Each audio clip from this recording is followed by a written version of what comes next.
Grabe yung pinagdaanan ng wallet ko.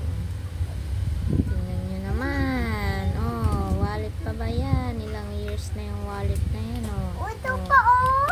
Oh, diba? Ano yan? Ayan, pinapakita na yung wallet natin, oh. Kawawa. Mama. Wala na nga ang laman. Mama, Lumang-luma pa. Ay, kawawang wallet. Grabe naman yan. Wala na nga ang laman. Tapos, gamit na gamit, oh. Wala pang laman. Kawawang wallet. Sobrang memorable ng wallet na to sa akin. Ilang years na rin to.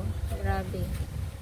Yung time na dalaga pa ako. Tapos, ngayon, may 4 years old na anak. Ito pa rin yung wallet ko. Grabe yan.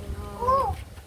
Sobrang, valuable ng wallet na to.